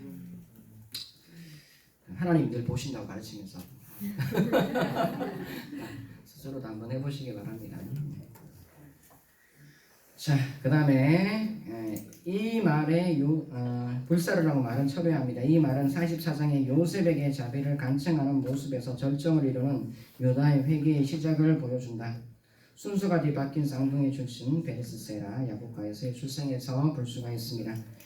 자, 창세기 39장 요셉과 세 시기에 걸친 애굽의 삶으로 초점을 맞춰주고 있습니다. 요셉의 첫째 시기는 사리스라고 해서 시위대장이 아니라 사리스라는 말은 뭐라고 되죠? 보디발이 창세기 39장 한번 보면 시위대장이고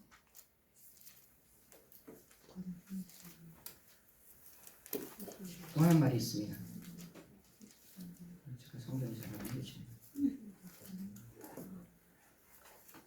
성경도 안 넘겨지는 신령하지 않은 교수로 39장 보면은 이 성경에 자 바로의 신하 친위대장 애굽 사람 보디발이라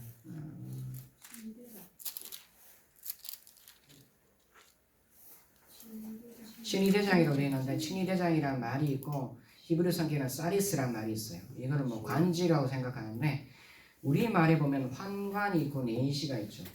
내시는 뭐죠? 왕 주위에서 왕을 시종드는 사람들 그리고 기능의 중요한 부분가 상실된 사람들 내시라고 하잖아요. 그죠? 환관이라는 것은 이 내시가 권력을 얻는 걸 환관이라고 얘기를 해요. 그래서 명나라가 망한 것은 환관 때문에 망했죠. 왕 주위에 모는 환관들이 자기들의 권력을 자기 미래가 없어요. 아이들도 가족도 없으니까 이제 명예욕에 불타요. 사람들이 좋은 쪽으로 발달하면 되는데 하나님을 위한 명예에 불타면 되는데 수도원처럼 자기 명예욕에 불타니까 온 집안 온 쑥대밭을 만드는 나라를 그래서 환관 때문에 망한 나라가 명나라.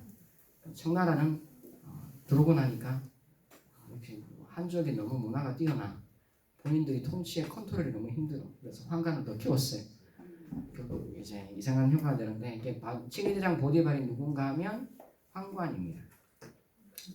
황관이라는 것은 바로 왕실을 보호하는 사람이고 그러면 보디발의 아내는 무자하였다 이렇게 됩니다.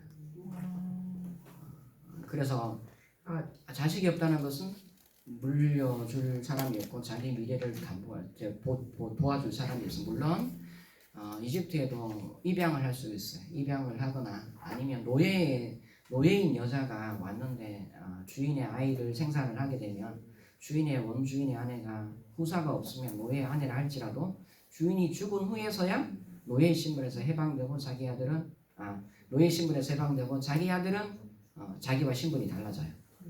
그런 게 있어요. 하지만 이 보디발 집도 마찬가지다 라고 생각을 하면 됩니다. 당시 성적인 접촉을 넘어서 그런 게 있다라고 생각을 하면 되겠어요. 그래서 보디발의 가정 총무로 지냅니다. 그의 아내의 위중으로 감옥에 가게 되고요. 둘째 시기에 감옥의 책임 맡은 자가 됩니다. 그리고 마지막 시기에는 애굽의 고위 공직자가 됩니다. 40장 떡 맡은 관원장의 꿈을 풀이해줍니다. 해석은 하나님께 있지 않느냐라고 이야기를 합니다. 요셉의 바람 정의의 요청입니다. 당신이 잘 되시거든 나를 생각하고 내게 은혜를 베풀어서 내 사정을 바로에게 알려 이 집에서 나를 건져내옵소서 하는데 호시에니 이렇게 돼 있어요. 호시아노 하는 말이 우리를 애굽에서 출애굽시켰다. 이게 6월절 부른 노래가 있어요. 일일로 호시아노 미미츠라인 바이누라는 6월절 노래가 있는데 보면 호시아노라는 말이 이집트에서 가나안 땅으로 출애굽할 때 단어예요. 그래서 보면은 출애굽의 단어가 이게 사용되고 있거든요. 이 집에서 나를 건져내어 주소서 해서 출애굽을 암시하는 그런 단어가 이게 사용되고 있다. 자, 나는 히브리 땅에서 끌려온 자라고 하지만 성경에서는 끌려온다라는 말이 유괴당한 거죠, 그렇죠? 이집트 땅에서 팔린 거잖아요. 근데 도둑질하지 말라라는 말이 가나브란 말이 있어요. 가나브가 도둑질도 되지만 강도도 되고 가나브 사람을 도둑질한 것도 도둑질이고 인신매매도 도둑질이 들어가요. 사실 나는 히브리 땅에서 납치되었고 여기에서도 옥에 갇힌 일을 행하지 아니하느냐. 옥이란 말을 보르란 말에서 구덩이라는데 아마 바로의 어떤 감옥이 땅 밑에 깊은 구덩이를 파고 만들었던 것 같다라는 것을 보게 됩니다. 41장 바로의 꿈의 해석과 총리직입니다. 2년 후 요셉은 바로의 꿈을 해석하는 그의 능력으로 풀려나게 되고 이집트의 7년 흉년을 극복하고 버금가는 권력자가 됩니다. 이집트어로는 디아티라고 하고 페르시아어로는 베실이라고 이야기를 합니다. 보면은 꿈을 해석했다고 해서 곧바로 하나님의 영에 감동되고 너 같은 사람이 어디 있겠느냐라고 해서 인재 등용을 합니다. 제가 되지 않은 이야기지만 이재명 대통령이 당선되는 꿈을 꿨다고 해서 제가 국무총리 안 되죠. 그래서 꿈을 해석한다는 것은 다양한 지식을 가지고 있다는 이야기입니다. 이게 당시의 꿈이라는 것 자체가 지식층, 서기관이 아니면 이걸 다룰 수 없어요. 지식층들이 하는 그런 거였어요. 꿈조차 해석하는 거예요. 꿈조차. 그다음 버금가는 권력자가 되고요. 베시르는 페르시아에서 이야기했네. 예. 이 관직은 고대 시대부터 고왕국 시대부터 나타났으며 모든 고위관 직책의 첫 번째이자 최고위직으로 파라오 다음에 2인자이다. 이 직위는 처음에는 왕자가 이 직위를 담당했고 그 다음에 후에는 왕과 친분이 두터운 사람이 이 직위를 받았다. 고왕국 이집트 2640년에서 2155년과 중왕국 BC 2000년은 상하 이집트의 베스리가 각각 한 사람이었다.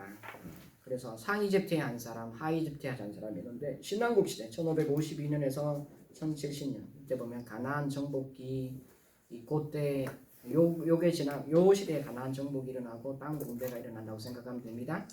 요 시대 되면 상하 이집트로 나누어지는데 두 이집트를 통과하는 한 사람의 베시르가 존재한다.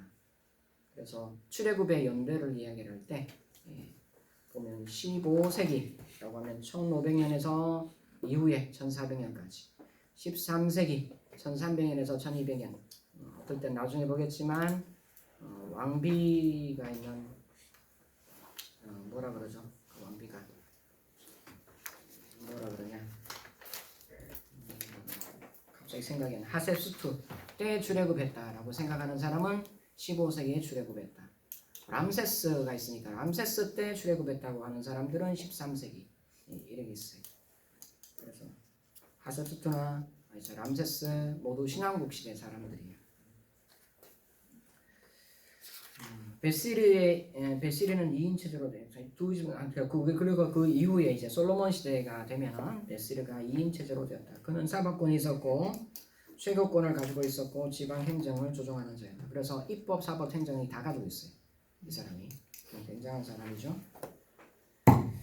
자, 42에서 47장 형들을 제외하게 되는데 흉년으로 형들을 제외하게 되나 두 번의 시험 후 형들의 회개를 듣게 됩니다. 그리고 자신의 신분을 밝힙니다. 그리고 하나님이 미리 보심에 대해서 이야기합니다. 당신들이 나를 이곳에 팔았다고 해서 금싱하고 한탄하지 마소서.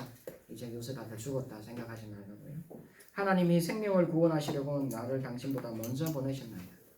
요셉도 먼저 알았던 건 아닌 것 같고 형들과 시험의 과정을 통해서 이게 결과적으로 엎드린다는 말이 이런 말이고 내가 미리 왔구나. 내 인생이 도둑맞은 인생이 아니라 하나님이 미리 보내신 인생이구나 라는 것을 알게 되었다. 가족 중에 가장 어렵게 생활하시니까 미리 보낸 인생 됐다고 생각하시면 되겠습니다. 뒤바뀐 축복의 순서 에브라임 므낫세가 먼저고 에브라임이 나중인데 야곱이 이제 에브라임 므낫세 순서로 바꾸게 되고 야곱의 유언이 있고 축복이 있습니다.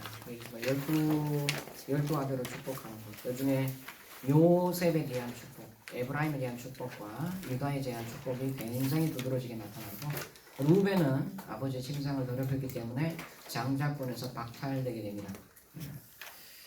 정리를 보면 요셉의 죽임이라 아버지의 사랑을 받아 채색 옷을 입은 자에서 보디발의 총무가 되었고 억관리인이 되었고 이집트의 총리이 되었습니다.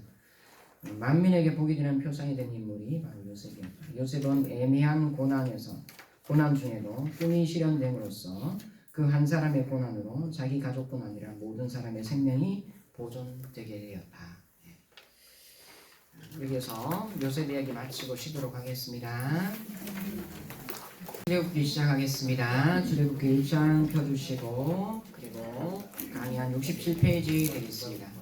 출애굽기는 출애굽기 서론 부분이 조금 차지합니다. 분량이 출애굽기 서론입니다.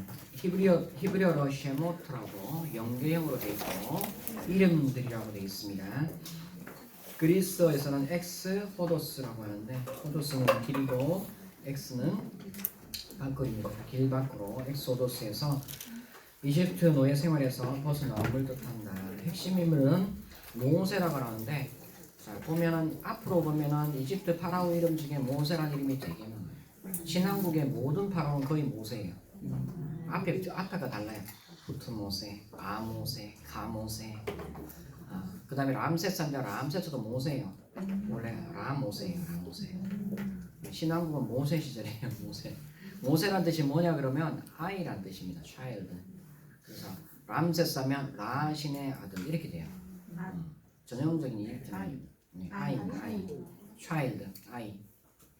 이집트어로 구약에 766회 언급되어 있고 출애굽기에 304번 언급되어 있고 모세의 역할의 가장 놀라운 언급은 홍해에서 애굽 군대를 파한 후이다. 14장 31절 보면 백성이 여호와를 경외하며 여호와와 그의 종 모세를 믿었더라라고 합니다. 여호와도 믿고 모세도 믿고 요새는 이제 그가 하는 모든 것들은 하나님이 그에게 위탁하신 일이라는 것을 드디어 믿게 된다. 출애굽기와 그 이후의 책에서 모세는 중심 인물이 됩니다. 하지만 구약 성경 중 그 외의 부분에서 모세란 이름은 사용되지 않습니다. 율법에 따라라고 좌우로나 우로나 취치 않았다 하지만 모세란 이름은 그 이후 시대 거의 사용되지 않습니다. 예언서나 시편에 몇 번 나옵니다.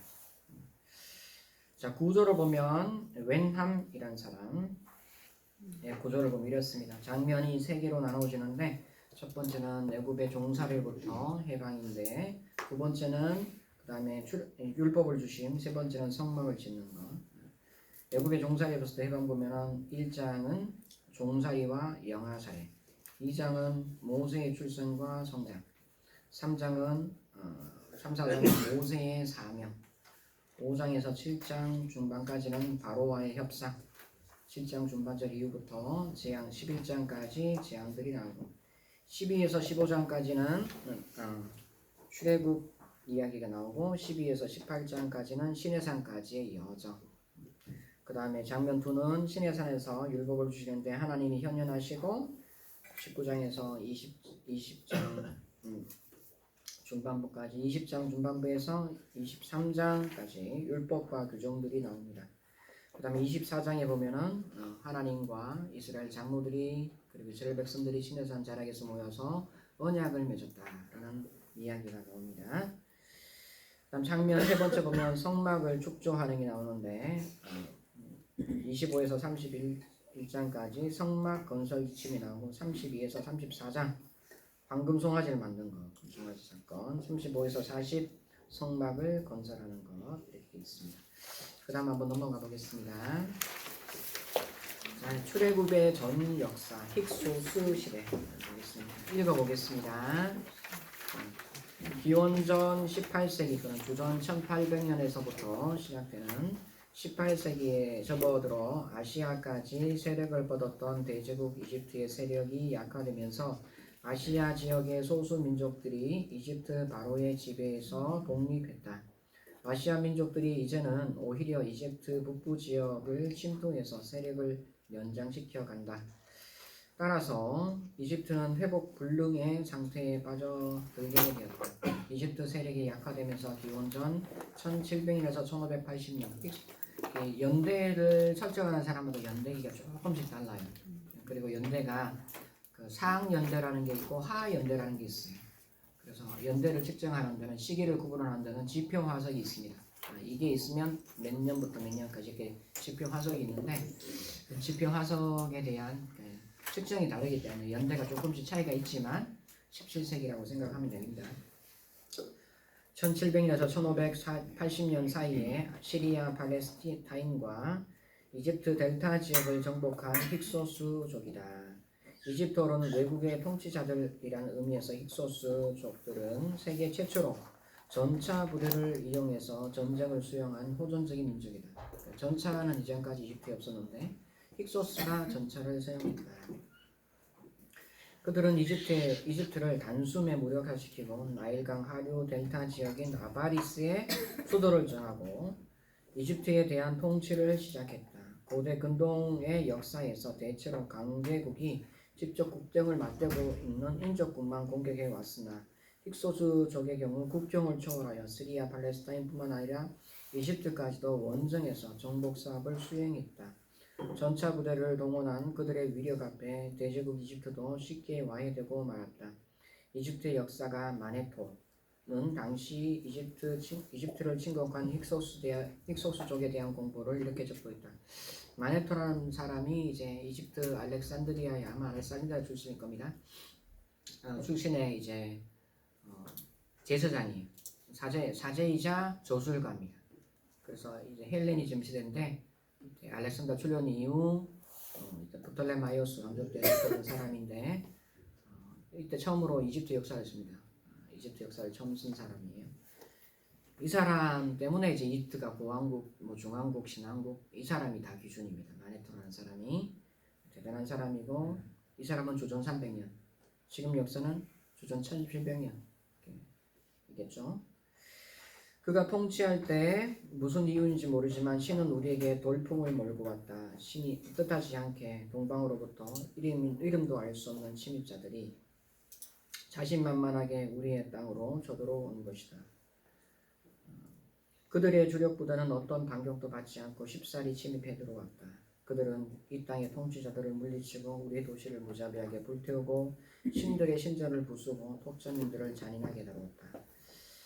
또한 마네토는 힉소스족이 멤피스에서 왕을 세우고 델타 지역의 아바리스에 튼튼한 요새를 세웠다고 합니다. 멤피스라는 도시가 여기 이집트 보면은 여기 보면 이집트 상류에 있는 테이베라는 중심 도시가 있고 하류에는 멤피스라는 도시가 있어요. 전통적인 멤피스.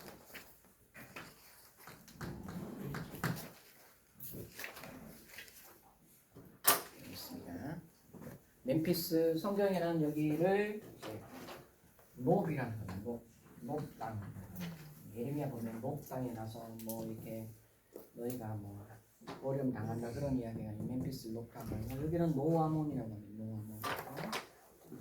성경에는 자, 멤피스에 있고 헬리오폴리스는 여기 이집트 나일강 하류 지류가 나눠지기 전에 여기가 헬리오폴리스 오온이라는 곳이고 이 당시 요셉 당시에 통치자가 아마 수도로 삼았을 것이라고 추정되는 곳입니다. 헬리오폴리스는 헬라명이죠. 그래서 이것도 후대명이고 이집트 명은 아닙니다. 또한 마네토는 힉소스족이 멤피스에서 왕을 세우고 델타 지역의 아바리스에 튼튼한 요새는 아바리스가 어딘지 나중에 보겠습니다. 튼튼한 요새를 세웠다고 보고하고 있다. 마네토의 보고를 종합하면 힉소스족의 침입 앞에 이집트는 저항 한 번 제대로 하지 못하고 속수무책으로 당했다. 당시 정황을 읽을 수 있다. 이는 이집트 세력이 약화된 데도 원인이 있지만 세계 최초로 전차 부대를 동원한 힉소스족의 전투력이 탁월했다는 것을 의미한다. 그러면 힉소스족과 이스라엘은 어떤 연관성이 있을까? 구약 신학자들은 요셉이 이집트 국무총리로 등용된 것은 힉소스족의 바로에 의해서이며 애굽의 가족의 이집트 이주도 힉소스족의 통치 시기라는데 대체로 일치한다. 힉소스족은 서부 셈족에 속하는 민족인데 같은 셈족으로 아시아계인 요셉을 등용했다는 것은 순리일 수 있다. 실제로 힉소스족의 통치 시대에 아시아계 사람들이 고위관직에 많이 등용되었다는 기록도 나타나고 있다. 따라서 요셉과 같은 아시아계 힉소스족의 바로에 의한 국무총리로 등용되었다고 볼 수 있다. 한편 힉소스족의 이집트 통치는 오래가지 못했다. 100년이 지난 후 이집트 18왕조의 창시자인 아모세입니다. 아모세에 의해서 북방으로 추방되었다.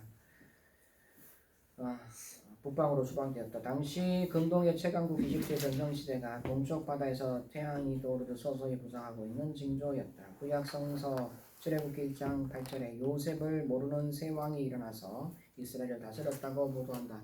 요셉을 모른다라는 말은 야다라는 말이 알다라는 뜻인데 알지 못한다라는 것이 인정하지 않는다라는 뜻도 돼요.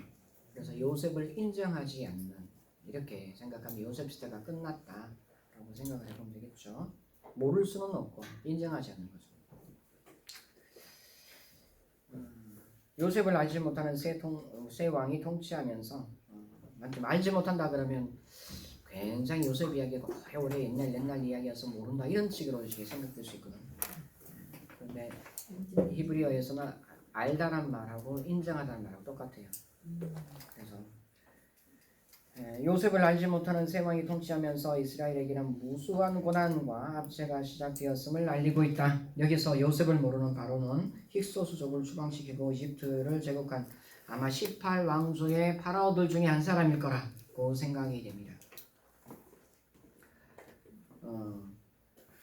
왕조라는 것은 하나의 어떤 혈통계통이 이어지는 거거든요. 이집트도 신앙조라 하지만 신앙조라는 하나의 혈통이 쭉 이어지는 거예요.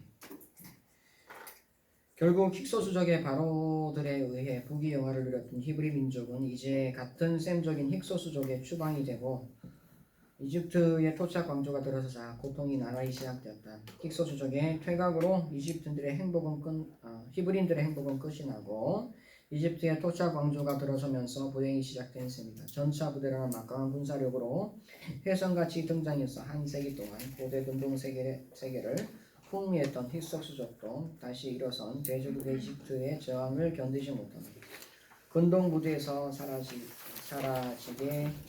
말았다. 69페이지 출애굽의 연대 가설입니다.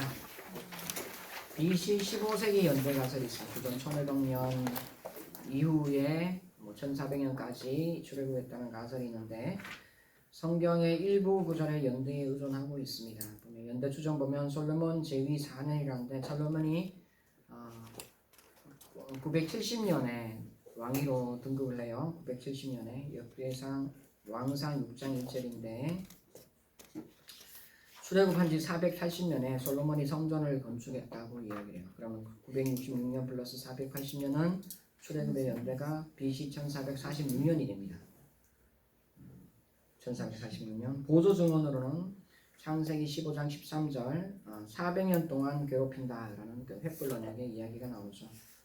어림수도 있을 수 있고 세대를 뜻할 수도 있지만 이거를 실수라고 생각하면 400년이란 긴 기간 후에 출애굽되는 거고 사사기 11장 26절 입다하고 암몬이 서로 싸울 때 우리가 이 땅에 정착한 지 이제 300년이 지났다 하고 있다. 300년 동안 아무 소리 안 하다가 왜 이 땅이 우리 땅이라고 이야기를 하냐라고 이야기를 해요. 그래서 입다가 1086년에서 1080년 300년 플러스 하면 1080년을 기점으로 하면 1380년 15세기 아니면 14세기 되겠죠, 그죠? 출애굽이 1326년 정도 될 수가 있다. 86년을 기점으로 하면 출애굽 전후 기간을 명시를 한다. 여기 기간이 출애굽이라는 기간을 이 사람들이 성경 기자가 광야 생활을 포함하는지 그렇지 않는지는 몰라요. 여하튼 이렇게 되어 있다. 후기 가설이 있는데 후기 가설도 보면은 여호수아 사사기 가나안 정착설과 고고학 보면은 고고학적으로 BC 15세기에 팔레스타인의 인구 분포가 상당히 적었다. 그래서 동쪽 지역 일부를 제외하고는 인구 분포가 상당히 밀도가 낮았어요. 그리고 대부분 파괴되어 있었습니다. 그런 이야기를 하고 저거 가나안 정복은 오랜 시간 여호수아가 사사기를 포함하고 있어요. 읽어보면 여호수아 끝나고 사사기 되었다고 생각을 하지만 실제로는 여호수아하고 사사기가 겹쳐 있습니다. 그리고 이제 사사기 1장을 읽어보면 사사기 1장은 이미 정리된 상태로 얘기하는데 사사기 내용에서는 아직 지파 형제로 정리되지 않았어요.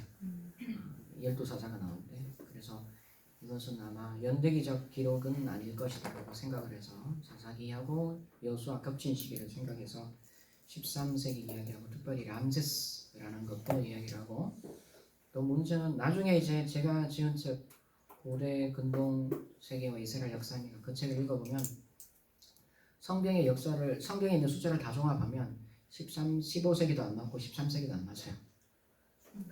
중간도 안 맞아요. 여러 시기가 될 수 있어요.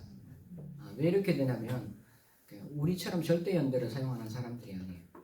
그리고 이걸 기록한 사람이 남방에 있느냐 북방에 있느냐 어느 기점에서 숫자를 측정하느냐에 따라 숫자가 달라져요. 그렇기 때문에 만약에 동시대에 한 사람이 모두 기록했다. 성경 전체를. 그러면 숫자의 일치가 있을 수 있어요. 기점이 똑같아서.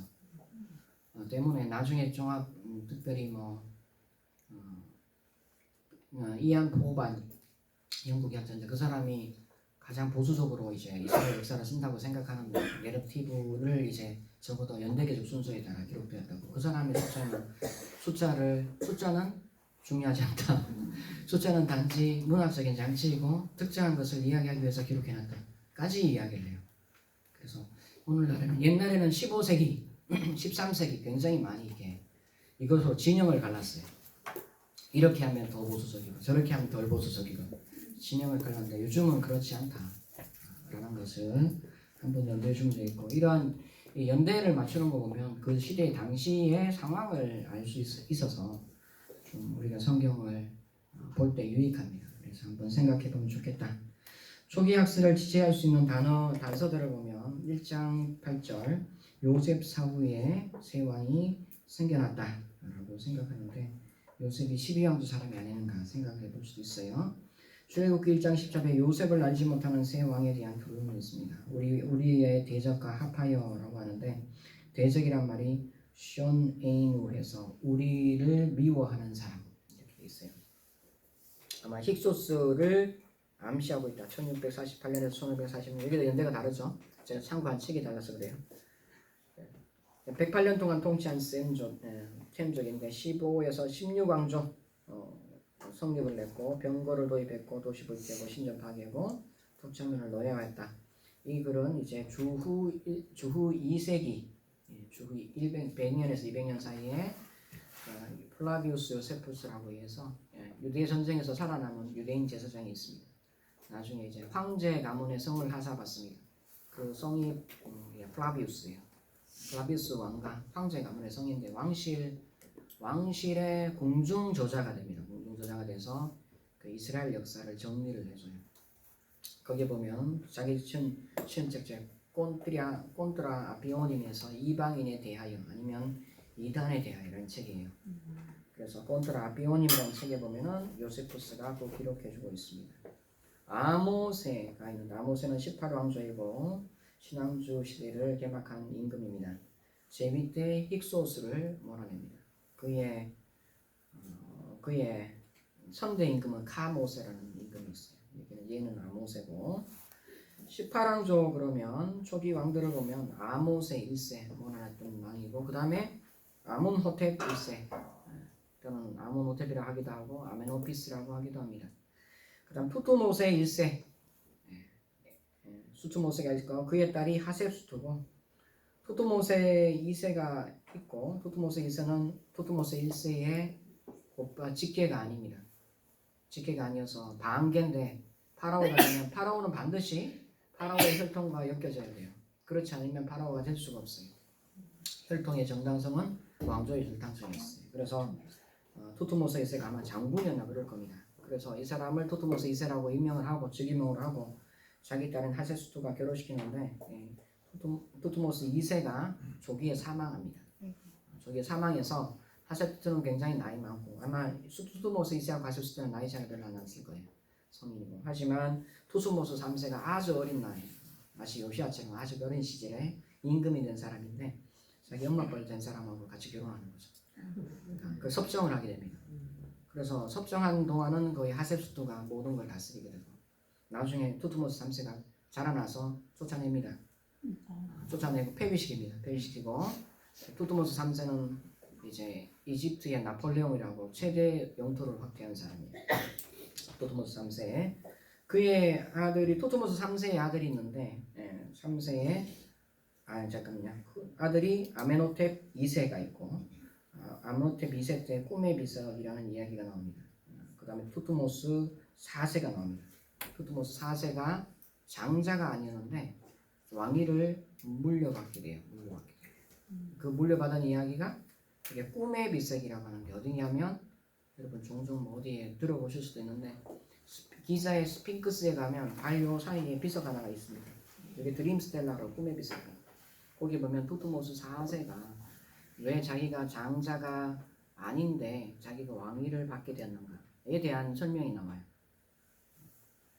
그리고 그 아들이 아메노템 3세 이렇게 이어집니다. 성경에 없는 인물 나오니까 정말 흥미가 없죠, 그죠? 상당히 흥미가 있습니다. 그 다음에 이제 이 왕들 아메노텝 3세 다음에 왕이 있는데 아메노텝 4세라는 왕이 있습니다. 아메노텝 4세가 자기 이름을 에크나톤이라고 개칭하면서 이제 단일 신교 사상이 이집트 역사상 처음으로 유일 신교가 지배하는 시대가 됩니다. 그래서 투투모스 아메노텝 4세 그 다음에 이제 이 사람이 투탕카문인데 때로는 투탕카문 때 이제 에크나톤인데 에크나톤 때 아마 모세가 출애굽했다는 사람도 있어요. 유일한 유일 신앙자고 이 왕조가 문 닫을 때 굉장히 큰 병고가 있었거든요. 이집트 나라에. 그렇게 생각하는 사람도 있습니다. 참고로 이제 아메노텝 4세는 굉장히 잠언을 연구할 때 중요한 사람입니다. 장현 22장에서 23장 마지막까지 이것도 지혜자의 자면이 이제 쭉 이렇게 나오거든요. 거기 나는 잠언의 모든 경언의 주제 배열을 보면 아메노텝 4세가 남기는 자의 지혜 잠언의 순서가 똑같아요. 그래서 비교 연구를 합니다. 그 사람은 상당히 중요한 사람입니다. 그다음 마지막은 이제 아마르나 시대. 여러분 누구 생각하면 이집트 전시 가면 황금 마스크 나오죠? 그때가 이제 아마르나 시대예요. 황금 마스크. 그다음에 하렘합이라는 사람이 마지막에 이제 장군인데 아마르나 시대를 마무리합니다. 나중에 이야기하고요. 자, 힉소스 시대라고 요셉 시대라고 하는데 아마 힉소스 시대하고 맞지 않을 수도 있다는 게 저의 생각입니다. 성경의 전승은 여러 역사적인 기억들이 겹쳐져서 후대까지 전성기였다고 생각을 해볼 수 있습니다. 첫 번째는 이집트인들의 금기인데 음식하고 목축업 이런 이야기를 하는데 이집트하고 그리고 히브리 사람들을 구분하고 있어요. 그리고 여전히 이집트인이 다시는 것처럼 요셉 이야기는 묘사하고 있어요. 그래서 아닐 수 있고 두 번째는 베시르 티에티의 존재와 그 인명의 바로 티에티가 있으면 티에티가 온 이집트 전부를 다스렸거든요. 1인 티에티 때는 신왕국 시대였어요. 그런데 힉소스 시대는 이집트 하류는 힉소스인들이 다스리고 상류 테베 지역은 이제 원래 이집트 본토인들이 다스렸어요. 그러니까 다른 거죠. 그리고 통역인이 존재한다. 통역인이 존재할 만큼 이야기를 한다. 그래서 이건 전형적인 이집트인데 라고 생각할 수 있죠. 형제들을 정탐꾼으로 오인한다. 오히려 정탐꾼으로 오인. 왜 같은 셈족이면 환영해야 되는데 정탐꾼이라고 이야기하는 거 봐서는 이건 힉소스하고 관련이 없을 수 있다. 누가 말했다고 되는 게 아니라 근거와 단서가 있으면 그 학설이 주력을 이루는 겁니다.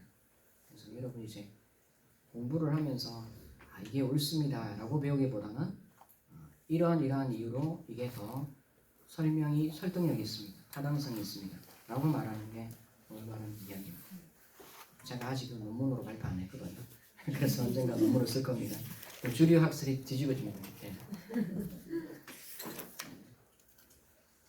출애굽기 1장 10절에 사내 아이를 대량 학살한 파라오 누군가 너무 징식해서 안 되겠다 죽이자라고 이야기를 하고 하는데 여기 보면 죄송합니다. 투투모스 3세 옆에 있는 하셋수토라고 있는데 파라오가 한 명 큰 의자에 앉아 있고 이 여자가 자기 이렇게 반을 쓰고 서 있는데 이 여자가 하셋수토. 이때는 아마 그 투투모스 3세가 단독으로 이제 자기 왕권을 수행할 수 있을 때일 겁니다. 여기 보면은 오른쪽에는 하셉수토인데 굉장히 남성이자 여성적으로 묘사됐죠. 당시 사람들도 여성이 파라오가 된다는 걸 믿지 못했어요. 그래서 하셉수토는 자기를 나타날 때 파라오와 의관이 있거든요. 의관을 딱 전제할 때 수염을 달았어요. 이렇게 여자임에도 불구하고 가슴이 있죠. 그런 가슴 좀 다르다. 자, 그 다음에 여기도 보면 자세히 보면 수염 달려 있습니다. 수염을 보관하는 여기 함이 있습니다. 이렇게 깔끔하게. 이집트인은 얼마나 깔끔한지 이틀에 한 번에 목욕해야 되는 거예요. 상당히 정결에 신경 씁니다. 무슬림들이 굉장히 깨끗합니다. 정결, 굉장히 목욕 많이 하고. 자, 이집트 역사적 배경을 보면 BC 1526년에서 1512년까지 투트모스 1세가 즉위합니다. 그의 딸이 하셋수투였는데 10대 초반이었고 투트모스 2세가 하셉수투와 결혼하지만 왕인 남편이 조기 사망합니다. 투트모스 3세와 결혼을 하고 하셋수투는 섭정하고 이후 단독 통치가 이루어지고 후에는 이야기했고요. 모세는 하셋수투 때 아마 양자로 양육되었다고 추정해 볼 수 있을까? 어떻게 우리 미워하는 자와 결탁해서 우리를 적대할 것이라고 생각하는 종족들의 아이를 입양할 수 있을까? 그건 쉬운 일이 아니죠. 그래서 굉장히 여자아이지만 공주라고 하지만 절대 권력이 있는 굉장히 큰 권력이 없으면 이거 못할 거다 라고 생각을 하는 겁니다.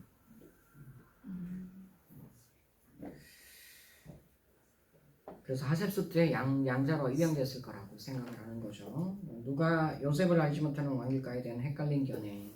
첫 번째는 아메노피스 2세 설인데 투트모스 3세와 하셉수트 사이의 아들인데 제가 잘못했고 투트모스 4세이 해야겠네. 이집트 스핑크스의 발 가운데 꿈의 비석이 있습니다. 그 내용은 스핑크스의 신인 호렘은 피라미드 근처에서 잠을 자고 있던 투트모스 4세의 꿈에 투트모스 4세의 꿈에 4세 맞네요. 자신을 여기에서 고통에서 벗어나게 해주면 자신이 왕에 오를 것을 말합니다. 그래서 당시 기자의 피라미드가 흙이나 아니면 다른 먼지에서 가득 쌓여 있었어요. 근데 거기서 이제 투트모스 4세가 사냥을 하고 놀이를 하고 있다가 잠을 자는데 꿈에 이제 이 피라미드의 신이 나타났다. 그래서 나를 여기서 꺼내어주면 네가 파라오가 되게 해주겠다 이렇게 한 거죠. 그래서 이제 피라미드를 복원하고 이런 이야기가 여기 나옵니다. 왜 장자가 아닌 아들이 왕위에 오를 수 있을까? 출애굽기 장자 재앙 때 장남의 죽음으로 설명 가능하다. 이집트 역사에서 아므노테 2세에 왕위를 다른 아들인 투트모스 4세가 물려받았다. 그렇다면 출애굽 때 모세와 격돌한 인물은 아므노테 2세가 된다. 아므노테 2세가 아므노테 2세는 모세와 격돌했지만 요셉을 적대하던 바라오 죽었다라고 하기가 돌아가죠. 그래서 한 세대가 좋지 않았다고 생각해 볼 수 있겠습니다. 요셉 시대의 엄청난 황대와 반면 왕조가 바뀌면서 그들은 경계와 위협의 대상이 되었다. 이 변화는 셈적의 왕들이 BC 1648년에서 1540년까지 애굽을 다스린 힉소스 왕제가 끝날 무렵의 상황과 일치한다. 아마도 요셉은 힉소스 만력 총리로 발탁될 가능성이 있다. 그림이 있는데 이 그림은 주전 1460년 테베에서 있는 벽화입니다. 물론 채색되어 있습니다. 채색된 거 그대로 사용하면 저는 벌금 묻니다. 저작법 위반입니다. 그래서 다 모사도를 사용합니다. 엄청난 벌금입니다. 박물관에서 신고할 겁니다. 자, 그래서 보면은 오른쪽에 보면은 벽돌을 구워서 나르는 사람이 있고 마른 벽돌을 쌓는 사람이 있고 그 다음에 보면 벽돌을 이는 사람이 있고 벽돌을 짓는 사람이 있고 여기 보면은 이제 진흙탕 밭에서 발로 밟아서 벽돌을 진흙에 나오는 사람이 있고 이 진흙탕 밭은 좀 시원하라고 해요. 나무를 좀 심어놨나 봐요. 나무도 이렇게 있고 벽돌 제조 공장이고 오른쪽을 보면 람세스 2세입니다. 람세스 2세가 두 필 말을 몰고 활을 쏘고 이제 달리는 장면이에요. 이집트는 전차를 몰 때 두 필 말을 쓰고 아시리아는 세 필 말을 써요. 그래서 각각 다르고 여기 보면 파라오가 있고 파라오에 수행원이 있어야 되는데 이건 아마 그냥 그 기념적으로 만든 것 같아요. 람세스 2세의 부조고 활을 쏘고 있습니다. 바퀴살이 있죠? 바퀴살. 이 바퀴살이 이제 힉소스 사람들이 사용했던 바퀴살입니다. 옛날에 이때 바퀴살이 생긴 걸 통해서 이제 전차가 기동성이 좋아지고 회전이 빨리 됩니다. 근데 이 바퀴살을 아무나 만드는 게 아니에요. 비밀한 지식이었어요. 그 인도에 가면 원래 토착민인 사람들을 몰아낸 사람들을 이제 뭐라 그러죠? 브라만 사람들이라고 하죠. 브라만 사람들의 왕을 차드라고 합니다. 차드라란 말이 왕을 뜻하는 말인데 바퀴를 뜻하는 말이에요. 비밀한 지식입니다. 이게 아무나한테 주는 기술이 아니에요. 근데 힉소스가 와서 이제 이집트에 전수한 기술이죠. 이제 바퀴. 예전에는 어떻게 만들었을까? 바퀴 없이 그냥 수레바퀴인데 그냥 나무를 박아가지고 두껍한 바퀴로 이렇게 달구지 매듯이 몰고 갔어요. 그게 옛날의 전차. 기동성도 약하고 무겁고 이런 겁니다. 이 기술은 중앙아시아에서 온 것이고요. 둘째 람세스 2세 왕조 19왕조 1278년 람세스를 건설합니다. 2장 11절 보면 그들에게 바로를 위해서 국고성 비돔과 람세스를 건축하게 아니라 라고 하는데 국고성 비돔 파투모스라고 하는데 헬라어로 헤로도투스의 역사 BC 5세기에 보면 파트모스라는 말이 나와요. 헤로도투스 때 파트모스가 이미 알려져 있었어요. 헤로도투스가 그 당시에 페르시아 시대거든요. 페르시아를 여행하면서 여행기를 써서 역사를 써요. 그래서 당시 파트모스 비돔이라는 성이 존재했다라는 걸 확인해주고 그리고 람세스라고 하는데 우리말로 라함세스라고 되는데 라암세스 이렇게 돼 있어요. 라암세스 이렇게 들으면 되고 출애굽기 12장 37절에 보면 이스라엘 자손이 람세스를 떠나 숫곳의 이름이 유아 외에 보행하는 장정이 60만 가량 있다고 합니다. 정정도 있어요? 제 눈에는 정정이 있구나. 눈을 앞으로 가네. 장정이 정정됐습니다. 이게 장정이란 말이 깃보림이란 말이에요. 깃보림이란 원래 이제 전투를 전문적으로 하는 직업적인 전사들을 뜻하는 말이에요. 보면은 출애굽기 12장 37절인데 이스라엘 자손이 보면 람세스를 떠났던데 여기 보면 라암세스라고 발음되거든요. 근데 12장 똑같은 12장에 27절은 라메세스라고 돼 있어요. 라메세스. 그래서 성경의 마수라 학자들이 두 가지로 발음한다. 두 가지로 발음하는 이유는 뭘까? 국고성 비돔하고 그다음에 람세스라고 이야기를 하는데 국고성은 뭘까? 라고 질문을 해보면 좀 다른 결과가 나와요. 무슨 말이냐면 나중에 한번 볼게요. 여기 이제 이집트 나일강 하류입니다. 하류인데 한번 보시면 하류에 있으면 1번이 온이라는 도시입니다. 온이라는 도시고 2번이 보면 람세스, 피람세스라고 해서 람세스의 집이라는 뜻입니다. 그래서 람세스는 여기 있어요. 후대는 캄티르라고 불려요. 3번 타니스라고 합니다. 타니스, 이게 히브리어는 소안이라고 합니다. 소안이고 여기가 아바리스라고 합니다. 아바리스가 힉소스 사람들이 수도로 삼았던 거 아바리스라고 하고 그 다음에 4번이 텔 라베라는 곳이 있는데 여기 보면은 뭐 하나 긴 호수가 하나 있죠. 사실 호수가 아니라 굉장히 큰 바다처럼 되어 있어요. 그 다음에 5번을 보면 5번이 비돔입니다.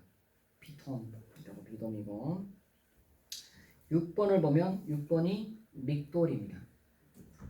6번 보면 6번이 믹돌이에요. 예, 믹돌이고 바알스본이라고 하는 곳이 거기고. 그 다음에 7번이 여기는 잘 알려지지 않는데 실보닉 바다라고 하는데 바다하고 육지하고 사이에 이렇게 큰 바다가 형성되어 있어요. 여기가 물이 마르면 사람들이 걸어가요. 아직도. 그 물이 차면 못 가요. 그리고 여기가 메추라지가 주로 살아요. 그래서 여기 이야기할 때 홍해 이야기를 할 때 가설 중에 하나가 이쪽으로 걸어갔을 것이라는 가설도 있어요.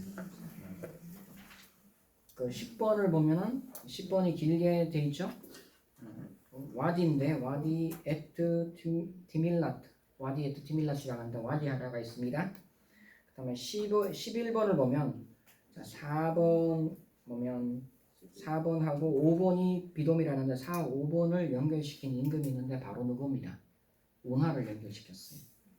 다시 말하면 점점점 돼 있지만 옛날에 바로 누굴 시키만 해도 그 9번, 12번, 13번은 서로 홍해 바다가 다 들어와서 바닷물로 되어 있었어요.